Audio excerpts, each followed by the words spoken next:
It's a pleasure to welcome you all on this beautiful bright day to the 5th Balzan Skinner Lecture and Colloquium.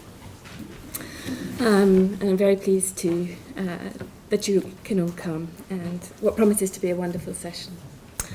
Okay, before I introduce this year's lecturer, I want to say a little bit about the Balzan Skinner Fellowship in Modern Intellectual History, with which this lecture and colloquium are associated.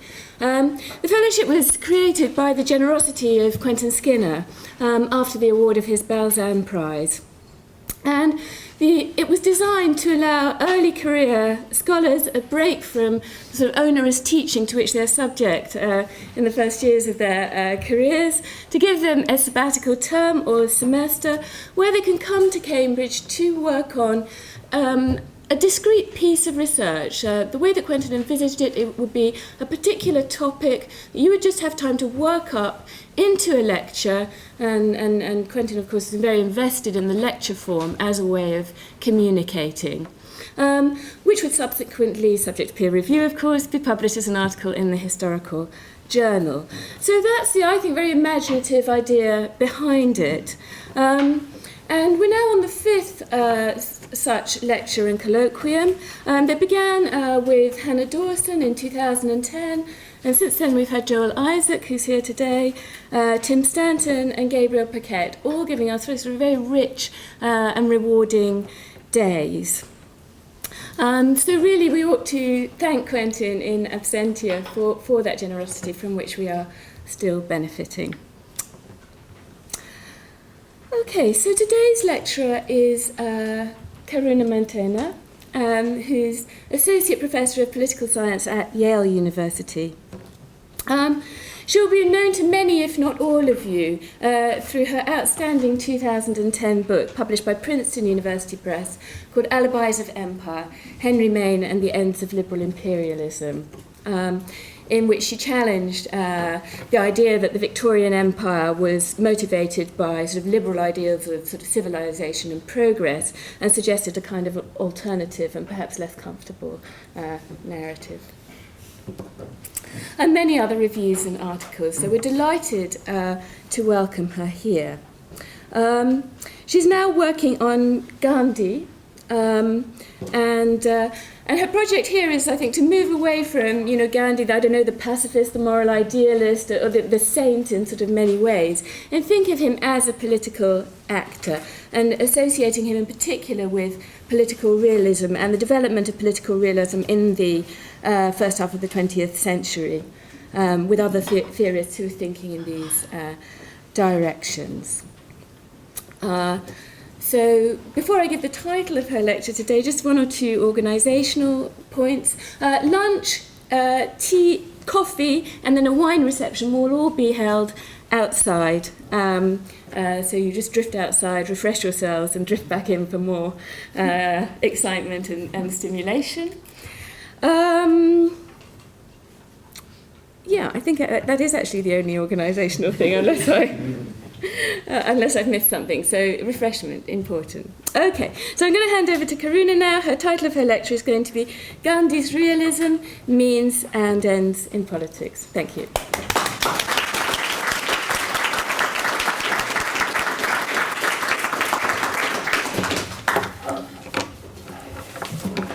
I'd like to first thank, of course, Quentin Skinner in absentia and the committee that coordinates the Balzan Skinner Lectureship for giving me this wonderful opportunity. Quentin, in particular, has asked me to convey his regrets for not being able to join us today.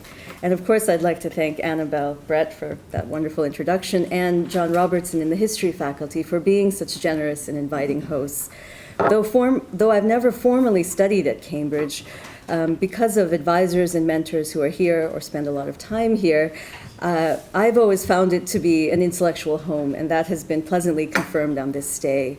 I also want to express my gratitude to CRASSH for housing me, Simon Goldhill for his energetic leadership, and especially Michelle Maciejewska for organizing my stay, and especially the event today, and also Sally Lewis, who works so much to publicize it. Lastly, I want to thank all the speakers before I hear all of what they say, and chairs who have so graciously agreed to participate. I feel especially privileged to engage with them in this conversation on Gandhi today. It may also be something to consider that we're probably witnessing the worst performance of the Congress Party in India's electoral history today, but at least I'd like to turn us back to maybe a moment of optimism in the history of Congress organization. So with that, I'll begin. In 1915, after nearly 21 years of political work on behalf of Indian migrants in South Africa, Gandhi returned to India to enter for the first time the emergent scene of anti-colonial and nationalist politics. Gandhi's rise to prominence was dramatic. Within 4 short years, he became the effective leader of a reorganized and revitalizing Congress Party and commanded the first major mass mobilizations against British rule, the apex of which was the non-cooperation or Khilafat movement of 1920 to 1922. The non-cooperation campaign was envisioned by Gandhi as an explicit experiment in mass nonviolent action. In Gandhi's words, satyagraha was being brought into play on a large scale on the political field for the first time. In February 1922, in an atmosphere of growing momentum, Gandhi announced the campaign's escalation in the form of a call for non-payment of land taxes. That is, the campaign was to move beyond non-cooperation and withdrawal from government institutions to an experiment in what he called aggressive civil disobedience in the Bardoli region of Gujarat. But on the very day that the no tax campaign was to begin, an outbreak of violence at Chauri Chaura, a small town in what was then the United Provinces, brought the movement to a sudden and controversial end. In Chauri Chaura, policemen, after firing upon protesters, had been chased into a police station, which was then set alight, leaving 23 dead. Gandhi announced the immediate cessation of mass civil disobedience and began a 5-day fast of atonement and purification. This was a defining moment of Gandhi's political career. No other decision has been so roundly condemned or remained so controversial. Jawaharlal Nehru and many of Gandhi's younger followers who had entered politics for the first time, inspired by the call for direct action, were left disappointed and deeply frustrated. To his severest critics then and now, the suspension of non-cooperation is taken as a sign of an overriding and arbitrary moralism at the heart of Gandhian politics, a concern for ethical exhortation and rectitude at the expense of political judgment. It seemed to confirm suspicions that the spiritual elements of Gandhian satyagraha might work to undermine its political usefulness.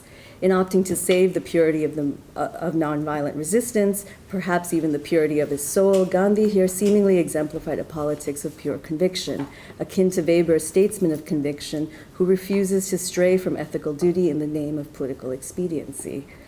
But I want to suggest that Gandhi's decision was not motivated by spiritual or ethical concerns alone. Rather, it was connected to a series of political and tactical considerations about the means appropriate to the ends of Swaraj, or self-rule. These calculations were in part based on an argument about the substance of Swaraj, what Gandhi would call about the right means by which to pursue and attain a populist vision of Swaraj, what Gandhi would call self-rule in terms of the masses. Most crucially, and this is the aspect I want to emphasize, they were calculations of how to mount an effective large-scale resistance without engendering cycles of ineffective militancy, embittered repression, and disillusionment. Viewed in this manner, the decision to suspend non-cooperation yields, I think, a very different lesson and a different understanding of Gandhi's political thinking. In these first experiments in mass satyagraha, Gandhi dramatically confronted the hazards and possibilities of large-scale political action. The experience of Chauri Chaura had sharply demonstrated that the temptations of violence ran deep, that they might arise from the very nature of mass political action itself. Gandhi often referred to the violence which shadowed these first mobilizations as his Himalayan miscalculations or blunders, for which he sought continual adjustments, corrections, and solutions throughout his long and tumultuous political career. What Gandhi learned, practiced, and propagated was a daring sense of the duty and power of action, in his terms, the force of ordinary people recognizing and regaining their inherent power to act. At the same time, he repeatedly cautioned against the latent dangers of that same power to unleash violence and undo its very achievements. His limitless faith in satyagraha was therefore always tied to a sober assessment of the potential pitfalls of political action. Gandhi's great challenge was to evolve modes of nonviolent political action that, especially in their collective form, could mitigate violent escalation and effectively channel popular protest in constructive directions. Today, nonviolence is often misconstrued as a static moral injunction against violence or simply a condemnation of violent resistance. Gandhi himself is often portrayed, as Annabelle alluded to, as a saintly idealist, a pacifist, or purveyor of conviction politics, more properly understood as a moral critic of politics, speaking from the standpoint of conscience and truth. In contrast, I pursue Gandhi's politics from the vantage point of Gandhi, the political actor and innovator, who vividly understood that politics is closely bound to the possibility of violence. This was the core of what I call Gandhi's realism, a view of politics as profoundly shaped by endemic tendencies towards conflict, domination, and violence, coupled with an account of how nonviolent political action can constrain and mitigate these same tendencies to effect progressive change. Treating Gandhi as a systematic political thinker in this way is a task rife with some serious difficulties. It raises important questions about what might count as the texts that make up his theoretical corpus, to concerns about the key political categories that organize his thought and practice. My guiding interpretive strategy has been to think more precisely about the questions or dilemmas to which nonviolence was supposed to provide an answer. In this, I focus especially on Gandhi's diagnosis of the origins and dynamics of violence in politics, how these diagnoses changed and developed over time. In reconstructing more carefully this prior question, I hope we gain a better sense of what distinctively Gandhian forms of action required and entailed. One of the central ways that Gandhi reckoned with the ever-present potential for violence was a conceptual concern with the imbrication of means and ends in politics. Gandhi took means and ends to be convertible. The choice and enactment of means was understood as deeply consequential for the attainment of political ends. At its most elemental level, this implied that the kinds of ends we ought to pursue in politics, i.e. freedom, Swaraj, or equality, would be compromised, rendered fragile, or unattainable when pursued through inappropriate, dangerous, or dubious means. Gandhi's claim, however, was not simply that good ends could only be gained by good means, an idea that might be readily dismissed as blind hope or reckless dogmatism. Rather, the intended reciprocity of means and ends can be read as more strategic or tactical in character. For Gandhi, not only is it the case that means definitively shape the character of ends, crucially, they're implicated in the very nature of political conflict. It was precisely because means transformed the terms of political contestation that they inevitably affected the realization of ends. We might say that for Gandhi in politics, determining the how of action mattered as much, if not more so, than specifying the final goal or end pursued. In a 1933 exchange with Nehru, Gandhi elaborated his position in the following terms. You have emphasized the necessity of a clear statement of the goal, but having once determined it, I have never attached importance to the repetition. The clearest possible definition of the goal and its appreciation would fail to take us there if we do not know and utilize the means of achieving it. I have, therefore, concerned myself principally with the conservation of the means and their progressive use. I know that if we take care of them, attainment of the goal is assured. I feel, too, that our progress towards the goal will be in exact proportion to the purity of our means. To take means to be the central problem of politics, as I think Gandhi does, is to prioritize dilemmas of political action, from basic questions of how to persuade people to act, to the myriad ways that any particular political action necessarily encounters and engenders resistance in the contingent field of political contestation. The means-ends question and the intersecting problem of action were major topics of political debate throughout the 20th century. A whole range of Marxist, existentialist, progressive, anarchist, and anti-colonial thinkers and activists wrestled with the legitimacy and efficacy of especially new forms of mass political action, such as the boycott, the general strike, as well as the specific question of the use of violence in politics, of what counts as coercion, and when it would be deemed permissible and necessary. One prominent conceptual strand within this broader global debate on action, of which I think Gandhi was a part, foregrounded the contingency and unmasterable character of action.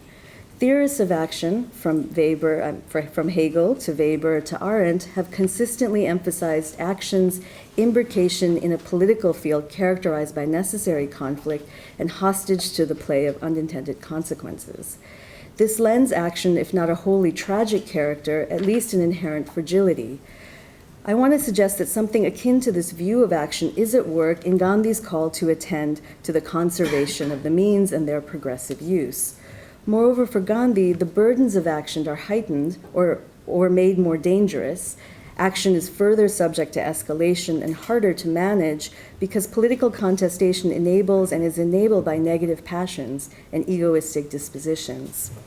Escalation, then, is not just a problem of conflicting wills or competing interests, but also rooted in the affective or passional nature of politics. These dilemmas of action became especially acute in the context of mass action, and this was what was exposed so dramatically in the events of Chauri Chaura. In the wake of the controversial decision to suspend civil disobedience, Gandhi faced a torrent of criticism, even what he called a hurricane of opposition from Congress confidants and workers.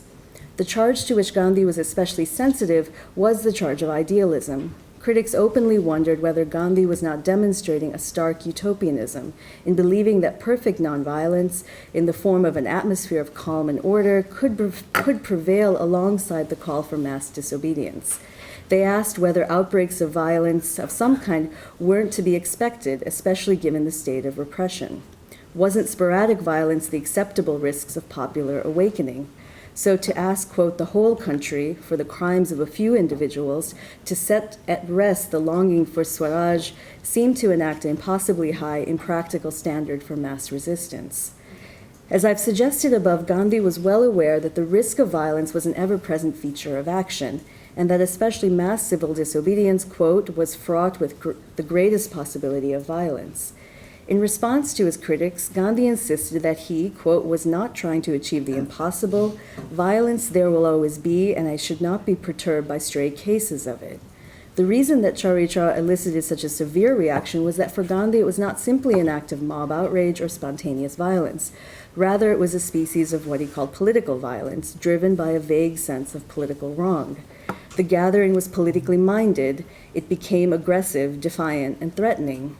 Though the atmosphere of Chauri Chaura was certainly suffused with the resentment that had been driven by police brutality, the outbreak of violence itself was a consequence of an avoidable political demonstration. The procession was purposely taken in the direction of the police station, knowing full well that it would instigate a collision between the police and the people. That is, the violence followed from a structure of protest led and supported by Congress volunteers that was meant to elicit provocation. In this sense, Gandhi insisted it was a tragedy, an impotent show of force that was both foreseeable and avoidable. Gandhi, from early on, attempted to distinguish nonviolence from a politics of provocation, which he took to be a recipe for escalation.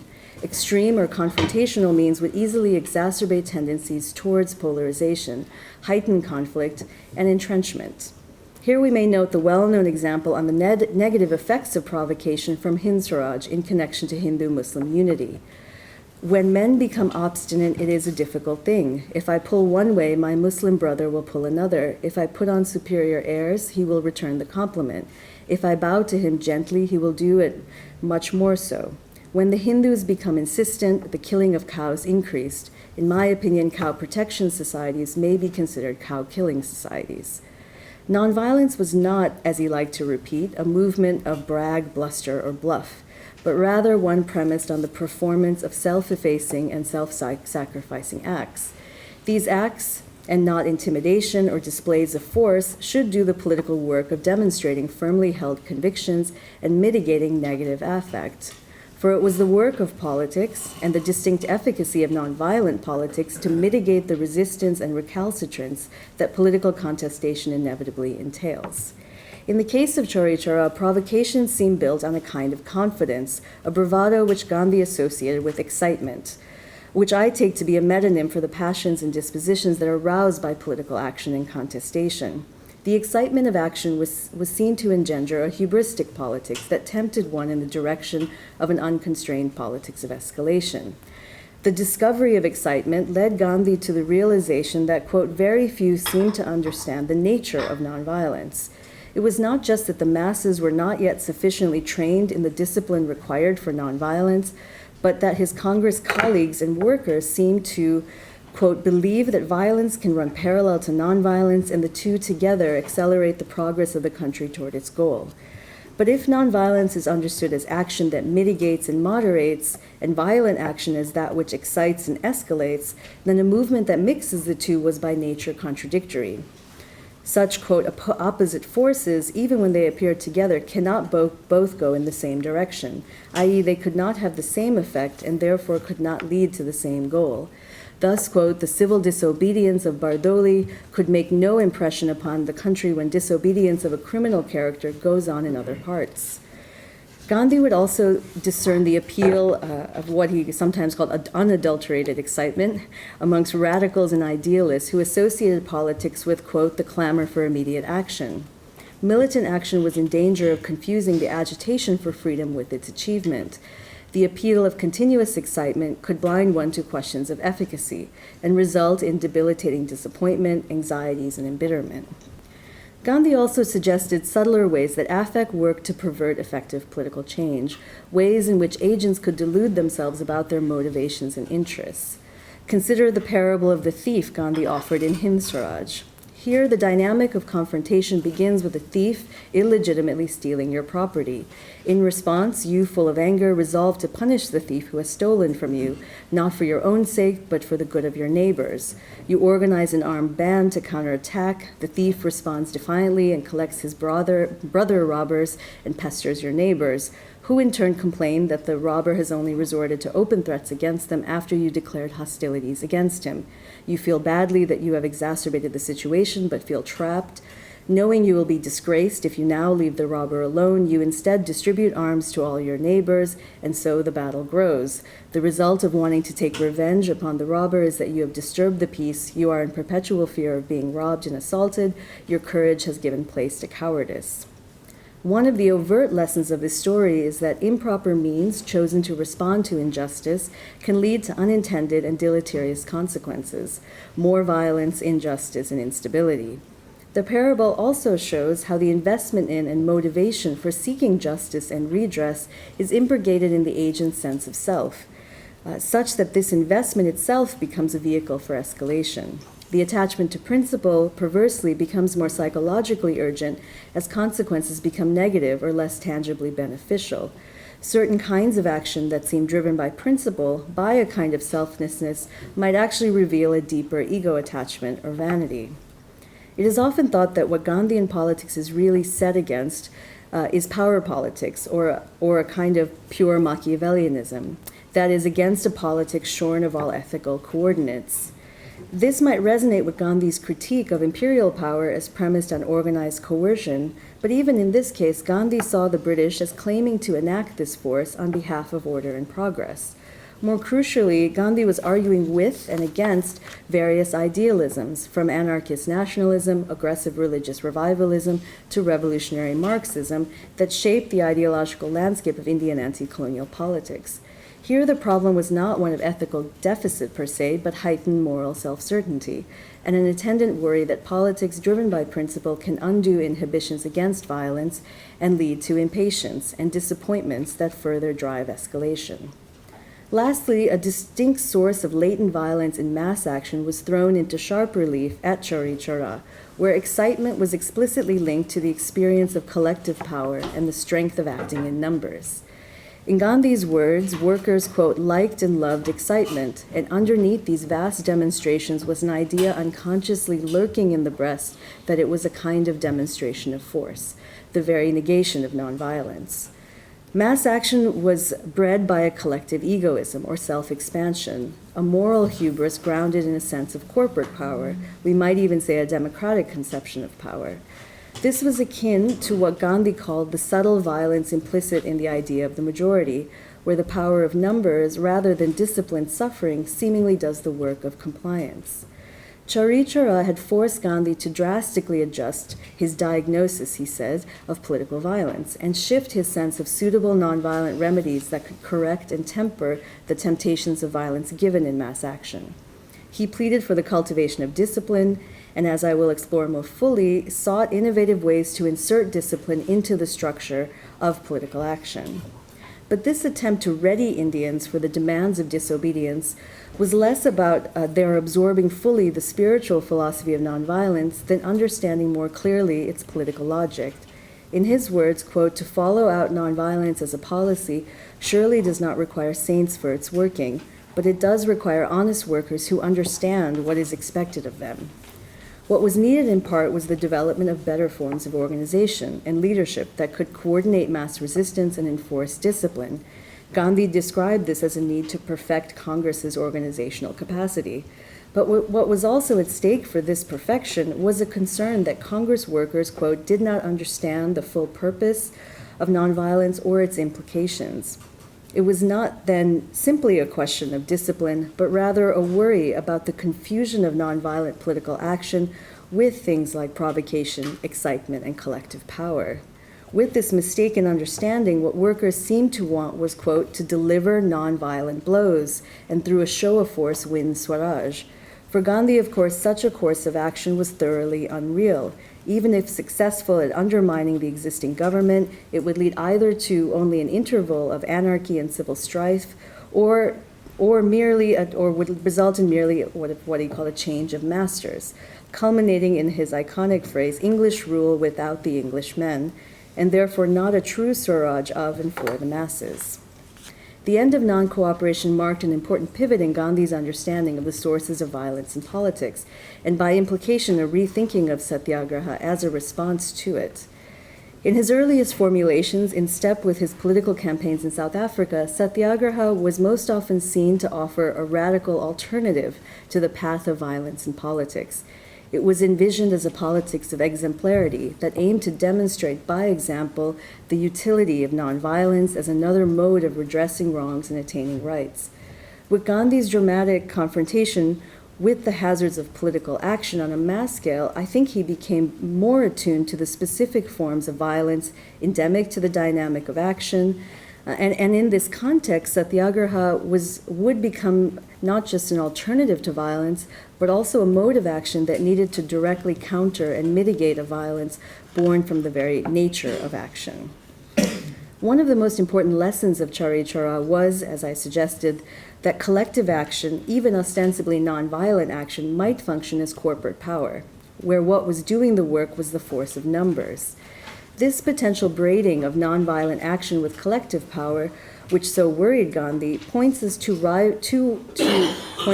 two rival understandings of the political logic of nonviolence. In the century that has passed since Gandhi's first experiments in mass nonviolent action, nonviolence has become a staple of protest politics across the world. In these iterations, interpreters of Gandhi as well as practitioners of nonviolence have oscillated between viewing and enacting nonviolence as a form of collective power on the one hand, or as a form of disciplined and self-effacing action whose efficacy is tied to its ability to moderate affect and overcome resistance. Both understandings, I think, are broadly realist and strategic in orientation against a purely ethical or exemplary account, but they are premised upon very different and perhaps even opposed theories of politics and political conflict.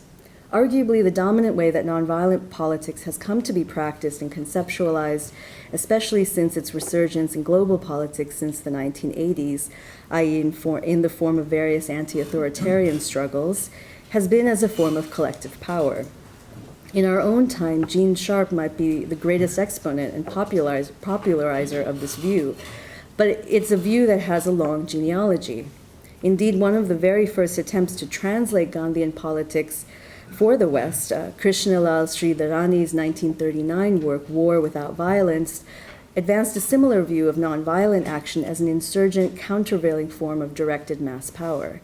War Without Violence would become a guidebook for the Congress of Racial Equality and the Student Nonviolent Coordinating Committee, and thus central to the dissemination of Gandhian methods in America and in the shaping of African American nonviolence. Sridharani, like Sharp, analogized the logic of nonviolence to that of war, as a kind of social combat where organized mass action creates an alternative form of power that can match forces and defeat state power. This view is much more willing to accept a coercive and compulsive element as necessary to nonviolent action, and thus more open to an extensive array of tactics that generated and displayed power as such. A collective power model, sometimes tethered to a theory of democratic power and legitimacy, I think approximates well the forms of mass nonviolence we see today, for instance in the image of huge crowds occupying public spaces. These mass gatherings are thought to symbolize the mobilization and demonstration of popular will, but also as a display of strength, working again through the force of numbers. Here, nonviolence is understood in an almost literal sense. Anything short of coordinated armed struggle or direct physical harm seemingly falls under its rubric. Notably, for many contemporary movements, civil resistance is becoming more popular as a term of self-description. But as I've tried to indicate above, there is another way to think of the logic of nonviolence, one that is also strategic and realist in orientation, but is premised on an alternative conception of political conflict and political efficacy.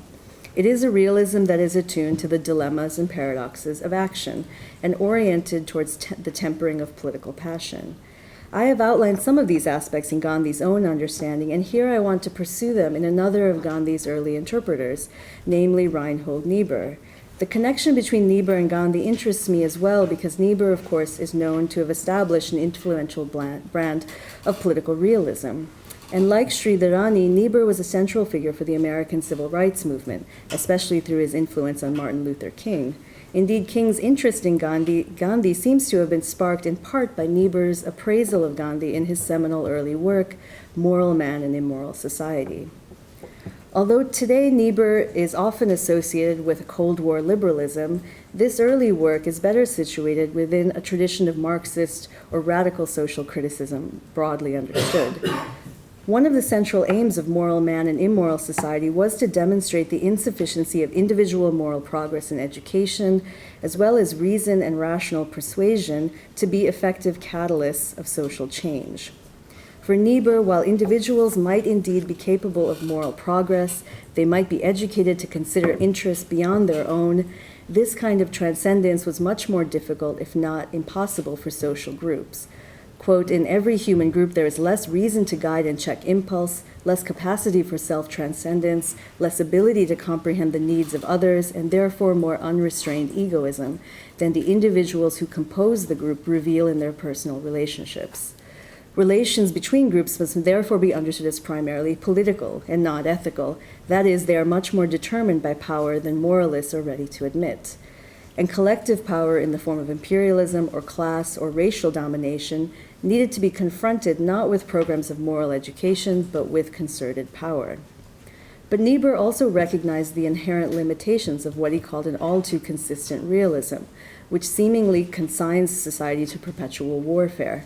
If power is always needed to challenge power, all we could hope for was a temporary truce, an uneasy balance of power, one that would be destroyed by the social animosities which such a balance creates and accentuates. To, quote, prevent the instruments of today's redemption from becoming the chain of tomorrow's enslavement, and to avoid cycles of violence and momentary truces that can be undermined by the resentments which power creates, power itself must be made ethical. Gandhi and nonviolence for Niebuhr provided a potential solution to the problem of preserving moral values in politics and for rendering the use of power ethical. Nonviolent action intimated a form of power that was the least dangerous in its effects. It could serve to mitigate the passions and prejudices that defined group conflict. Where Sridharani extolled the collective power generated by satyagraha, Niebuhr, like Gandhi, was much more wary of group egoism. Contestation can generate communal solidarity and sacrifice, but it is a solidarity that might arouse dormant passions and prejudices. One of Niebuhr's great insights was how group egoism was itself premised on a paradoxical melding of altruism and selfishness. Collectives allow a distinct opportunity for self-denial, i.e., in the willingness to sacrifice for the group. But this self-denial is tied to self-aggrandizement on a larger scale. Patriotism is the most vivid example of the transmutation of individual unselfishness into collective egoism, an egoism whose fervor yields a loss of perspective and self-criticism and can easily result in dangerous forms of self-delusion and hypocrisy. In the penultimate chapter of Moral Man and Immoral Society, Niebuhr turns to Gandhi and Gandhian Satyagraha as offering a possible antidote to the effects of egoism in politics. One of the distinct advantages of nonviolence on Niebuhr's account is that it can mitigate and minimize the play of egoism in all parties to a dispute. While injustice arouses the justified sentiment of the oppressed, for Niebuhr it would be morally and politically unwise to insist on this, for it only arouses the opponent's own egoism and antagonism. Thus, quote, the more the egoistic element can be purged from resentment, the purer a vehicle of justice it becomes. At its most effective, nonviolent action demonstrates its freedom from personal resentments and embodies a moral purpose free from selfish ambition. These are Niebuhr's phrases. This freedom from resentment is demonstrated through forms of action that endure more suffering than they inflict, a demonstration of goodwill which in turn mitigates the egoistic drives and resentments of opponents, resentments which conflict always creates. Moreover, by dramatizing conflict through discipline and tempered action, neutral observers, the public at large, may see through the propaganda. For the aim and effect of nonviolence is to reduce the animosities that may cloud rational and objective assessments of the disputed issues. In this vein, Niebuhr famously predicted that, quote, the emancipation of the Negro race in America would be solved neither by moral suasion and education, i.e. by educating the moral sense of the white race, nor by violent rebellion. Rather, it would depend, quote, upon the adequate development of this kind of nonviolent social and political strategy. I have argued that Gandhi was similarly concerned with the working of egoism and collective egoism as an inherent danger of mass action. It was associated with a hubris, which in turn might unleash a politics without limits, a politics unconstrained by any inhibition towards violence and impatient to demonstrate its newly felt power. Gandhi's challenge, and we might say the challenge of nonviolent politics more generally, was to develop forms of collective action that could temper this moral political psychology and at the same time be effective without relying upon sheer force. These concerns gave Gandhi's account of mass action an almost dualistic nature. Mass satyagraha was to be a form of popular collective action, but one that was deeply suspicious of its collective or corporate nature. So in contrast to the view of nonviolence as collective power, I term this alternative model of nonviolence a form of self-limiting action, as a force, in Gandhi's words, that contains within itself the seeds of progressive self-restraint. The key mechanism which was to effect self-limitation was tapasya, or disciplined suffering. When Gandhi spoke of the need for discipline, it certainly involved a sense of dispositional training, where discipline meant learning to detach the self from desire for the fruits of action and the egoistic investment in principles. Skeptics have rightly worried that the prescription to cultivate the virtues of nonviolence, such as patience, humility, fearlessness, on the surface seem all too demanding and moralistic for the work of politics. How can we reconcile this exacting ethical program with Gandhi's insistence that nonviolence did not require, in his own words, saints for its working? I want to suggest that one way out of this conundrum might be to take seriously Gandhi's obsessive concern with the rules and structures of action as the place where discipline is performed. That is, rather than thinking of discipline as a prior condition of action or as a set of virtues cultivated outside and before political action, we can look at the ways that discipline is dramatized and cultivated in and through the specific forms that nonviolent action is meant to take. It is here that we might also discern the distinctiveness and novelties of Gandhi's response to the problem of action more generally. As noted before, theorists of action have been especially concerned to highlight its unmasterable and fragile nature. But proposed antidotes to the dilemmas of action very often fall back upon a sometimes elegiac plea for individual political responsibility and judgment. Think here of Weber's call in the conclusion of Politics as a Vocation for an ethics of responsibility that ties the sober calculation of consequences to the cultivation of detached passion and perspective in political judgment. While Gandhi also argued for a similar kind of vigilance, in relation to action's consequential effects, arguably his most significant innovation was to seek remedies to action within the terms of action itself, specifically by trying to uncover sources of limitation and moderation within the very forms that nonviolent action would take.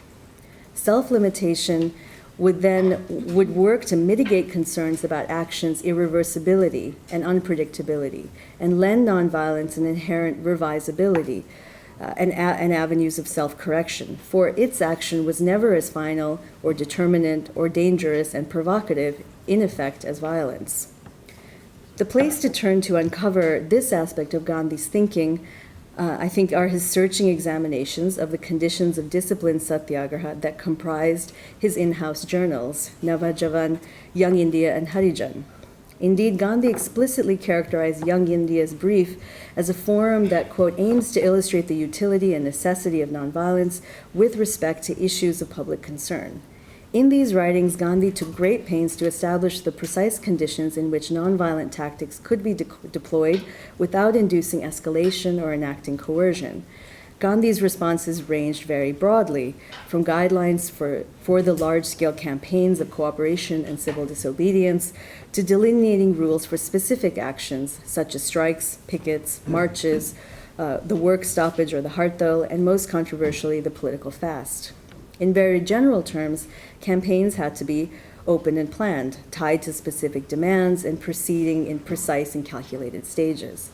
Pure provocation or escalation could never become a goal of its own. Thus, at every stage of confrontation, demands had to be publicly declared, justified, and circulated, and avenues for negotiated settlements, including face-saving measures, had to be kept open. Campaigns of disobedience and resistance were meant to produce conditions for progressive and iterative resolutions, rather than cascading revolutions. Specific actions like pickets, boycotts, and hartals had to avoid all appearance of coercion and intimidation, i.e., for example, in the picket, by not physically stopping picket crossers, or in the example of a hartal or work stoppage, a day-long work stoppage, it would be to announce the hartal well in advance and refrain from pursuing compliance on the day itself. Gandhi was especially aware that extreme tactics like the political fast could very easily be coercive, and thus he elaborated especially demanding rules for them. It is worth remembering that Gandhi at no time fasted against the British government or British rule as such, and never in the name of an open-ended demand for independence. For Gandhi, fasting against a political antagonist or enemy functioned only to escalate bitterness and conflict, because one's enemy would necessarily experience the fast as exhortative. One could not, quote, fast against a tyrant, but only against those whose consciences could be stirred by the willingness to sacrifice one's life. These rules and guidelines might be distilled into three general features or forms. First, the structure of nonviolent action was to show actors to be taking upon themselves the burdens and consequences of action.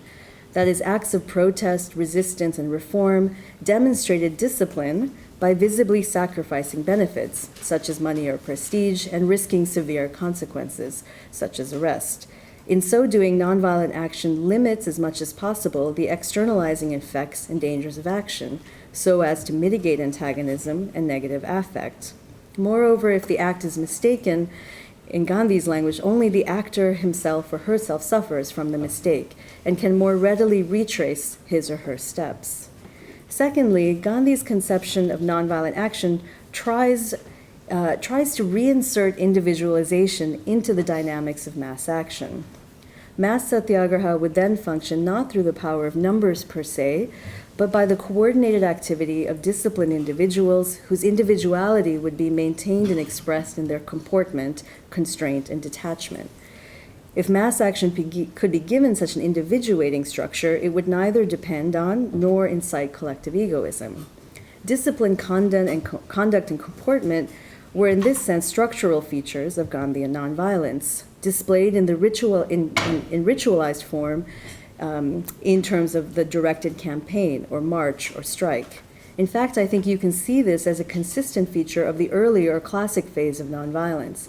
in the Gandhian era, in the civil rights movement in the U.S., in the first wave of anti-nuclear protests here in the U.K., where comportment and discipline were crucial and staged in specific and directed campaigns, and in fact, in a way, local campaigns, such as the orchestrated sit-in, the march, or the freedom ride. I think this would be usefully contrasted to the sometimes unruly crowds gathering in public spaces that demand media attention, which I think is more readily associated with collective nonviolence that we see today. Another model of this kind of individuated collective action might also be found in Gandhi's advocacy of khadi, or hand-spun cloth. Recall the khadi system was a large-scale, decentralized system of cooperative cloth production.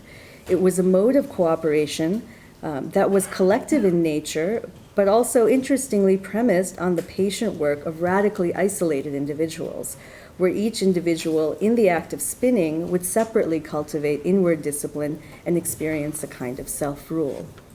Lastly, nonviolent action was meant, to return to one of the beginning themes, was meant to be especially vigilant about keeping a tight connection between means and ends.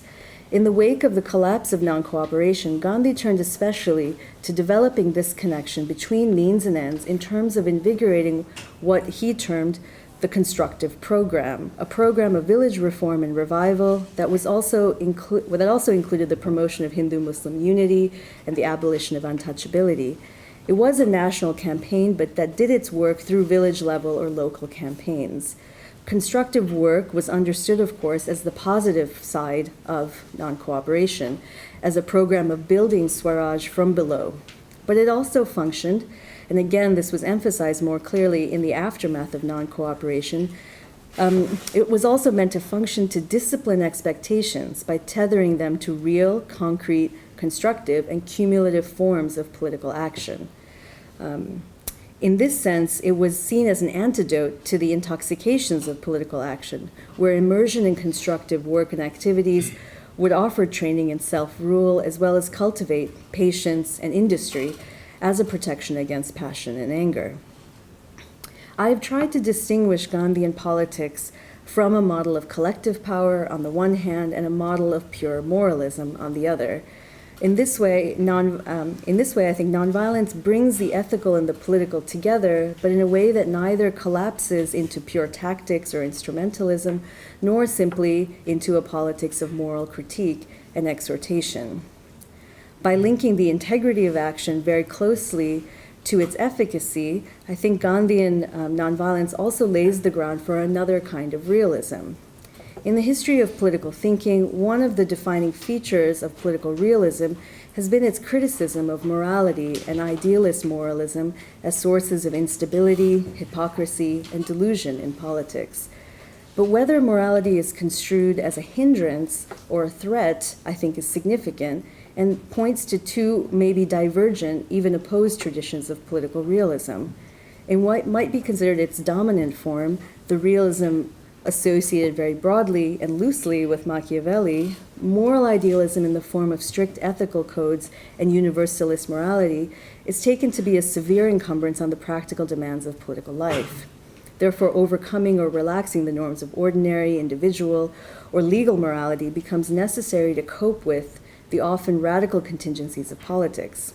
This harder-edge realism leads to a prescriptive defense of power politics, reason of state, or realpolitik as the optimal way to navigate the political world.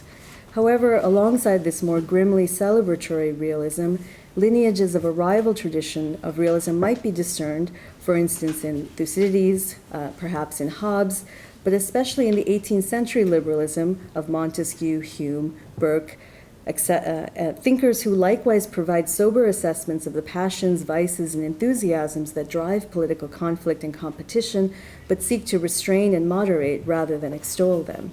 Here, the potential incompatibility between idealist moralism and practical politics concerns less the supposed inefficacy of moral codes in politics than a concern for the ways in which morality, or more specifically, moral and political enthusiasm, can threaten political order and progress. So while one tradition is oriented towards moderation and restraint, the other encourages the harnessing of passion and power for securing ambitious political ends. Indeed, if we push this divide within realism further, from the perspective of moderating or Gandhian realism, hard-edge realism may not be as realist or as consequentialist as it claims to be, itself idealizing the efficacy of coercion, whether conceived in terms of the necessity of violent revolution, or in today's terms, the always ready at hand military option. In situating Gandhi as the legitimate heir of a rival tradition of realism, I think we can begin to question the monopoly that the realpolitik tradition has assumed over the language of political efficacy, rather than its usual associations with power politics and a recourse to the instruments of violence. In Gandhi's politics, the standard of efficacy enables moderation. And through a model of self-limiting action, Gandhian politics reframes restraint as a difficult but ongoing practice, and therefore conceives of moderation not as a politics of compromise or withdrawal, but an active and strategic orientation to politics. And I'll end on that note.